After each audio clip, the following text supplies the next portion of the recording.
Assalamualaikum warahmatullahi wabarakatuh. Perkenalkan, nama saya Winda Herlawati dari semester 2B. Di sini saya akan mereview pertemuan ke-6 dari hukum pidana yang didoseni oleh Profesor Dr. Hajah Heni Nuraini SHMH bersama asisten dosen Dr. Emrendi Aridayandi SHMH. Di sini yang pertama saya akan menjelaskan mengenai perbedaan kejahatan dan pelanggaran. Menurut MPT atau Memory Punctuality, didasarkan pada penilaian kuantitatif, yaitu kejahatan sanksinya lebih berat dibandingkan dengan pelanggaran. Pelanggaran sanksinya tidak lebih dari 2 tahun. Dan selain itu juga didasarkan pada kualitatif, bahwa kejahatan adalah delik hukum atau rek delik atau malafers. Contohnya pembunuhan dan pencurian. Lalu yang kedua pelanggaran, yaitu delik undang-undang atau wage delik malawaya probabilita. Kemudian ada jenis tindak pidana menurut doktrin. Yang pertama delik formil dan delik material.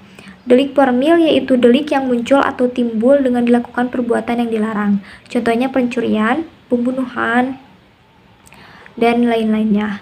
Delik material yaitu ada atau tidak ada tindak pidana itu dilakukan. Yang kedua ada delik komisionis, yaitu sama dengan delik formil. Lalu ada delik omisionis, juga sama dengan delik material.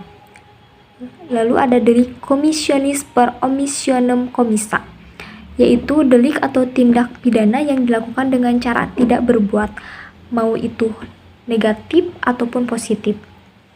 Contohnya, kita menyuruh orang itu untuk melakukan tindak pidana tanpa campur tangan kita. Lalu ada delik dolus dan delik culpa. Delik dolus ini adalah delik omset, dan delik culpa adalah delik kesengajaan atau kelalaian. Lalu yang keempat ada delik tunggal dan delik berganda. Delik tunggal ini cukup dilakukan 1 kali untuk dapat dipenuhi. Dan delik berganda adalah perbuatan yang dianggap jika lebih dari 1 kali. Lalu yang kelima ada delik aduan. Delik aduan ini delik yang bisa dituntut jika ada pengaduan. Delik aduan ini ada 2, yaitu ada delik absolus dan delik relatif. Dan juga ada bukan delik aduan. Lalu yang keenam ada delik politik dan delik umum. Delik politik ini menyangkut politik, dan delik umum yaitu perbuatan yang dapat dilakukan oleh setiap orang. Lalu yang terakhir ada delik khusus dan delik umum. Delik khusus ini delik yang diatur di luar KUHP. Contohnya tindak pidana narkotika. Dan delik umum adalah yang tadi perbuatan yang dapat dilakukan oleh setiap orang. Kemudian lanjut mengenai bab 3, yaitu pembaruan hukum pidana di Indonesia.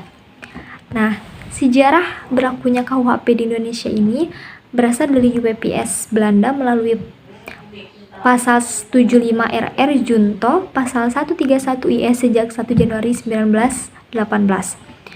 Lalu bagaimana sih sebelumnya adanya WPSNI? Sebelum adanya WPSNI, kita menggunakan adat masing-masing. Lalu WPSNI ini mulai berlaku sejak tanggal 1 Januari 1918 sampai dengan 17 Agustus 1945.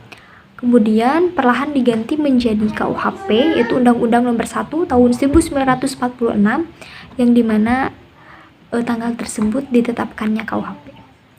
Mungkin itu penjelasan mengenai pertemuan ke-6. Kurang lebihnya mohon dimaafkan. Assalamualaikum warahmatullahi wabarakatuh.